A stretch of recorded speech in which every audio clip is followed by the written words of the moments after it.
Bismillahirrahmanirrahim. Assalamualaikum warahmatullahi wabarakatuh. Pada video kali ini sudah memasuki pertemuan ke-13 untuk mata kuliah Pendidikan Kewarganegaraan, program studi KPNK, jurusan Kemaritiman pada Politeknik Negeri Samarinda. Jadi ini sudah masuk ke pekan ke-13, pertemuan ke-13, di mana pada video kali ini kita akan membahas mengenai hakikat maupun pengertian dari wawasan Nusantara. Nah, pada pertemuan sebelumnya, dua video terakhir kita membahas mengenai hak asasi manusia, mulai dari sejarah, pengertian, sampai pelanggaran-pelanggaran hak asasi manusia ataupun kasus-kasus hak asasi manusia yang terjadi di Indonesia maupun di berbagai belahan dunia. Nah, pada pertemuan kali ini kita akan membahas mengenai salah satu topik yang juga cukup penting, bukan saja untuk proses perkuliahan ini, bukan saja untuk mata kuliah pendidikan kewarganegaraan ini, akan tetapi topik mengenai wawasan Nusantara ini atau tema mengenai wawasan Nusantara ini sangat penting dalam menghadapi kehidupan sehari-hari, sangat penting untuk dipahami baik untuk isu-isu pergaulan, isu-isu kekeluargaan di lingkungan masyarakat, di lingkungan kampus, maupun nanti ketika taruna ataupun mahasiswi sudah terjun ke dunia kerja ataupun sudah memulai usaha ataupun bekerja pada kantor ataupun perusahaan-perusahaan. Nah, jadi ini sangat penting ini hakikat wawasan Nusantara ini karena sebagai salah satu identitas bangsa kita yang memang terdiri dari secara wilayah sangat luas, terdiri dari banyak suku agama dan pandangan maupun agama. Nah, maka sangat penting untuk menghargai ataupun memahami apa sih itu wawasan Nusantara. Nah, pertama-tama kita akan membahas mengenai pengertian secara etimologis ataupun pengertiannya secara bahasa ataupun pengertiannya dari sumber kata yang dipergunakan untuk menjadikan kalimat wawasan Nusantara ini.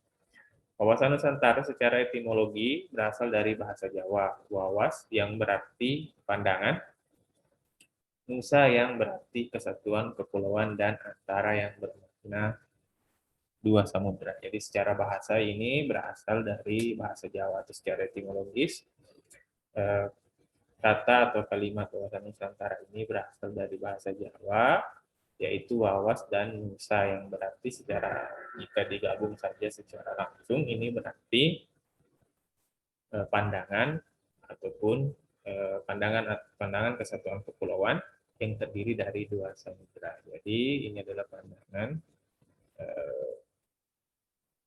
yang harus dimiliki bangsa Indonesia yang menjadi salah satu cara ataupun cara pandang dalam kehidupan sehari-hari. Nah, kemudian pengertian yang kedua adalah secara terminologis.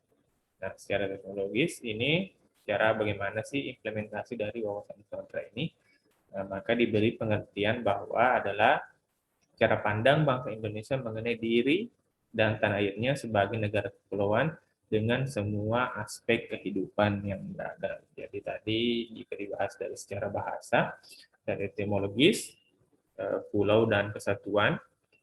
Nah, secara terminologis adalah ditambah dengan kata cara pandang. Cara pandang bangsa ini mengenai diri dan tanah airnya sebagai negara kepulauan dengan semua aspek kehidupan yang beragam. Jadi, selain wilayahnya luas dengan berbagai pulau, ribuan pulau yang ada di Indonesia, dengan beberapa pulau utama, dari Sumatera sampai ke Papua, dengan berbagai suku, berbagai agama, berbagai ras, berbagai pandangan, bahkan banyak sekali organisasi-organisasi masyarakat, itu harus disadari dan dipegang secara teguh bahwa memang kondisi bangsa kita memang terdiri dari banyak sekali aspek-aspek kehidupan yang beragam, sehingga itu tidak menjadikan kita sebagai bangsa yang terpecah hanya karena hanya karena terdiri dari pulau-pulau, hanya terdiri dari agama-agama yang berbeda, hanya terdiri dari suku dan ras yang berbeda. Nah, itu harus dibuang jauh-jauh dan terus berpikir bahwa negara kita ini, negara Indonesia ini adalah satu kesatuan yang memiliki wawasan atau cara pandang wawasan Nusantara tadi. Jadi tidak boleh terlalu ataupun tidak boleh terlalu menonjolkan perbedaan. Kemudian di slide berikutnya, apa sih yang menjadi landasan atau dasar pemikiran sehingga muncul istilah wawasan Nusantara ini, muncul sebuah pegangan dalam menghadapi perbedaan aspek-aspek kehidupan yang ada di Indonesia ini. Apa sih yang menjadi dasar pemikirannya sehingga muncul wawasan Nusantara ini? Nah, tentu ketika kita berbicara dasar ataupun pijakan berpikir, yang pertama selalu berasal dari Pancasila. Kenapa Pancasila? Karena Pancasila adalah sumber dari segala sumber hukum. Jadi tidak boleh ada aturan, tidak boleh ada pandangan yang berbeda dari pandangan daripada Pancasila. Jadi setiap membuat regulasi, membuat aturan, membuat pendapat, idealnya harus selalu kembali ke Pancasila, jangan sampai bertentangan dengan Pancasila dan Undang-Undang Dasar 1945. Nah, dari sisi dasar pemikiran falsafah Pancasila, wawasan nasional ini merupakan pancaran dari Pancasila.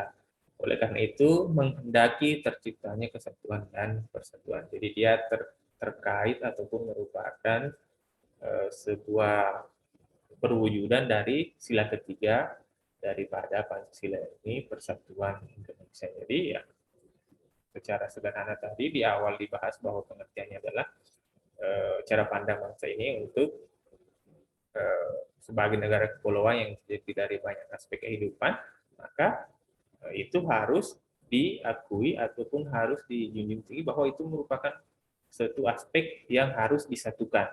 Makanya salah satu dasar pemikiran daripada wawasan Nusantara ini adalah persatuan Indonesia. Jadi tidak boleh lepas dari itu.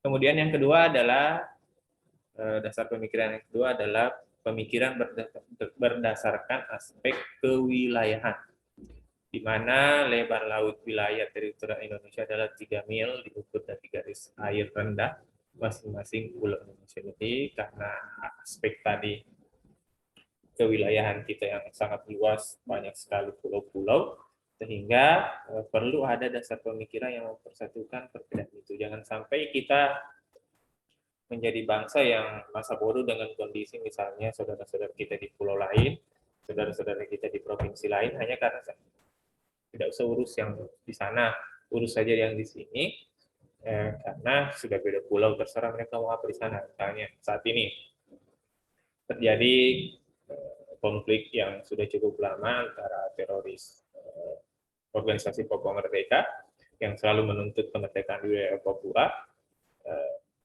dan itu harus menjadi masalah nasional. Tidak boleh kita berpikir itu bukan masalah kita, terserah mereka mau perang, mau saling tembak, mau apa dan sebagainya. Loh, kita kan jauh di Kalimantan misalnya, ataupun ada misalnya terjadi bencana alam misalnya, bencana alam di salah satu daerah misalnya, terus kita terserah mereka lah mau apa, nanti dibantu juga sama orang-orang di sana, kita sudah tidak usah ikut campur, tidak seperti itu. Maka perlu ada dasar pemikiran berdasarkan aspek kewilayahan, bahwa kita ini merupakan satu kewilayahan, merupakan satu kesatuan wilayah yang sangat luas yang terdiri dari banyak pulau, mulai dari Sabang sampai Merauke, dari Nias sampai Pulau Rote. Nah, kemudian selanjutnya adalah dasar pemikiran yang mendasari adanya wawasan Nusantara ini adalah aspek sosial budaya. Nah, di sini disebut bahwa sosial budaya adalah faktor dinamik masyarakat yang terbentuk oleh keseluruhan pola tingkah laku lahir batin yang memungkinkan hubungan sosial antara anggota-anggotanya. Jadi wawasan Nusantara ini ya tadi di awal memang sudah dijelaskan bahwa kita terdiri itu dari banyak sekali suku, agama, banyak sekali pulau di Indonesia, banyak sekali kelompok-kelompok masyarakat, sehingga otomatis aspek sosial budayanya juga berbeda-beda. Belum tentu cara bergaul orang di misalnya di Kalimantan dan di Sulawesi itu sama. Belum tentu cara pandang terhadap masalah-masalah sosial di masyarakat antara orang di Jawa dengan orang di Papua sama. Tentu mereka masing-masing memiliki cara pandang yang berbeda terhadap aspek sosial budaya. Maka perlu ada satu kesatuan pemikiran yang disebut sebagai wawasan Nusantara. Di sini disebut bahwa sosial budaya ini adalah faktor dinamik atau faktor yang dinamis, mudah sekali berubah, mudah sekali goyah, bahkan mudah sekali untuk diadu domba. Nah, misalnya beda budaya antara kelompok masyarakat A dengan kelompok masyarakat B, kemudian dibenturkan dengan isu-isu yang sensitif, maka sangat mudah dipecah belah. Maka perlu adanya wawasan Nusantara sehingga aspek sosial budaya ini tidak dijadikan oleh pihak-pihak yang tidak berkepentingan sebagai alat untuk memecah belah bangsa ini. Maka perlu kita memiliki pola pikir, perlu memiliki cara pandang yang sama sehingga tidak menjadikan aspek sosial budaya ini menjadi alat pemecah belah bangsa. Nah, kemudian dasar pemikiran selanjutnya kenapa perlu ada cara pandang wawasan Nusantara ini adalah pemikiran berdasarkan aspek kesejarahan. Jadi perjuangan suatu bangsa dalam meraih cita-cita pada umumnya tumbuh dan berkembang akibat latar belakang sejarah. Jadi sebagai bangsa yang berjuang cukup lama dari masa kerajaan sampai masa kolonial hingga masa kemerdekaan, bahkan pasca kemerdekaan kita masih berjuang, pasca proklamasi, baik itu perjuangan menghadapi bangsa lain maupun perjuangan menghadapi bangsa-bangsa sendiri yang memiliki pandangan yang berbeda dari cita-cita luhur yang telah disepakati. Nah, karena kita memang bangsa yang punya sejarah panjang perjuangan, maka itu juga menjadi salah satu landasan yang kuat sehingga perlu kita saling menghargai perbedaan, saling menghormati perbedaan, walaupun terdiri dari banyak sekali suku dan ras di Indonesia, tapi karena kita punya dasar pemikiran ataupun aspek sejarah yang sama bahwa dulu leluhur kita, para pendiri bangsa ini berjuang bersama tanpa memikirkan perbedaan-perbedaan itu. Mereka angkat senjata bersama, angkat bambu bersama, walaupun di masa-masa kerajaan masih ada perjuangan secara berkelompok-kelompok oleh pejuang-pejuang, akan tetapi tujuannya sama, yaitu memerdekakan wilayah yang saat ini menjadi wilayah Indonesia. Jadi karena ketika kita memiliki isu-isu sensitif yang bisa memicu pecah belahnya bangsa ini, tentu kita harus selalu mengingat bahwa sejarah perjuangan para pejuang kita di masa lalu itu tidak mudah, tidak murah. Perjuangan itu mahal, kemerdekaan itu mahal, maka ya kita harus kembali ke situ agar kita membuang ego-ego kelompok, ego pribadi, sehingga wawasan Nusantara ataupun persatuan dan kesatuan bangsa ini tetap terjaga. Jadi selalu ingat, jangan pernah melupakan sejarah, karena ya dari sejarah kita banyak belajar hal, banyak memetik hikmah dan nilai-nilai dari perjuangan bangsa ini. Apalagi kalau kita bicara masalah nasional, masalah bangsa, ya harus selalu berpikir secara keseluruhan. Nah, kemudian tadi mengenai pengertian, kemudian dasar pemikiran dari wawasan Nusantara. Di slide ini kita akan membahas mengenai hakikat wawasan Nusantara. Di sini hakikatnya ataupun intisari daripada wawasan Nusantara. Ini sudah lebih menjurus kepada wawasan Nusantara secara lebih regulatif, artinya sudah menjadi sebuah pegangan dan menjadi sebuah aturan yang harus dipatuhi oleh ataupun harus sudah menjadi cara pandang atau jati diri bangsa ini. Nah, hakikat atau intisari dari wawasan Nusantara adalah keutuhan dan kesatuan nasional yang meliputi persatuan bangsa, kesatuan wilayah secara luas. Hakikat wawasan Nusantara dapat diartikan sebagai sebuah cara pandang yang selalu utuh, menyeluruh dalam lingkup Nusantara demi kepentingan nasional. Jadi, nah, itu tadi persatuan dan kesatuan wilayah. Tidak boleh kita berpikir parsial bahwa masalah di Sumatera bukan masalahnya orang Sulawesi, masalah di Kalimantan bukan masalahnya orang Papua, masalah di Papua bukan masalahnya orang di Kalimantan, tapi selalu kita berpikir bahwa ini merupakan satu kesatuan wilayah di mana terus menjunjung persatuan bangsa. Jangan sampai kita mudah dipecah belah oleh kelompok-kelompok yang menginginkan hal tersebut, sehingga itu tadi kita lupa bahwa kita punya cita-cita luhur dari banyak aspek, mulai dari dasar pemikiran Pancasila, kemudian sejarah, sosial budaya, persatuan-kesatuan. Kita mengabaikan itu hanya karena ambisi-ambisi pribadi maupun ambisi-ambisi kelompok. Jadi, setiap menghadapi persoalan bangsa maupun persoalan nasional, maka kita harus berpikir secara utuh, menyeluruh dalam lingkup Nusantara demi tentunya kepentingan nasional. Jadi jangan berpikir parsial, hanya kelompokku, hanya agamaku, misalnya hanya yang sama pandangan politiknya. Harus selalu berbicara kepentingan nasional. Jadi saat sudah berbicara kepentingan nasional, kepentingan politik, kepentingan pribadi maupun kepentingan kelompok itu harus diabaikan dan harus menjunjung tinggi kepentingan nasional ini. Nah, kemudian menurut pandangan ini, wilayah Negara Kesatuan Republik Indonesia (NKRI) yang meliputi darat, laut, dan udara merupakan satu kesatuan politik, ekonomi, sosial budaya, dan pertahanan keamanan. Nah, ini tadi yang saya sebut bahwa jangan sampai kita berpikir secara parsial atau sebagian saja bahwa ya tidak apa-apa misalnya di laut dikuasai misalnya nelayan asing. Kemudian tidak apa-apa wilayah udara kita misalnya dimasuki oleh pesawat-pesawat asing, ya tidak boleh, karena kita adalah negara yang memiliki kedaulatan, sehingga kita tidak boleh berpikir secara setengah-setengah bahwa itu bukan urusan kita, itu urusan ini, itu urusan ini, dan sebagainya.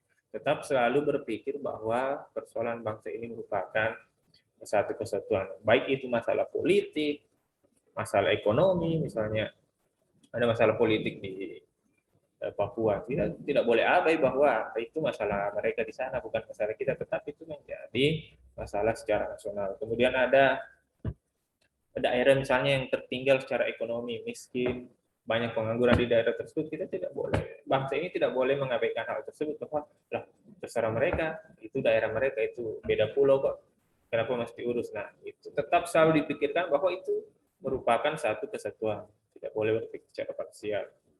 Kemudian sosial budaya, ada misalnya terjadi bencana alam, tidak boleh kita saling mengabaikan. Selalu berpikir bahwa Indonesia ini adalah satu kesatuan yang ketika salah satu bagian ibarat tubuh, ketika salah satu bagian tubuh sakit, tentu bagian tubuh yang lain ikut merasakannya.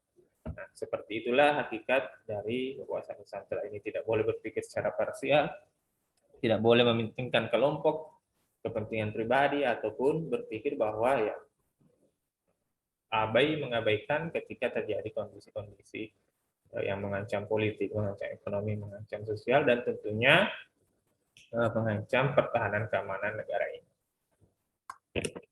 Nah, seberapa penting sih wawasan Nusantara ini bagi tiap-tiap penduduk di Indonesia? Seberapa penting sih? Kenapa kita perlu sangat menjunjung tinggi ataupun menjadikan wawasan Nusantara ini sebagai cara pandang? Nah, mungkin tidak semua negara atau tidak banyak negara yang memiliki suku bangsa yang sebanyak suku bangsa, agama, bahasa, maupun wilayah yang seluas kita, pulau yang seluas kita, tidak banyak negara yang memiliki ini. Paling ada negara-negara suku-sukunya paling ada 4 atau 5 suku.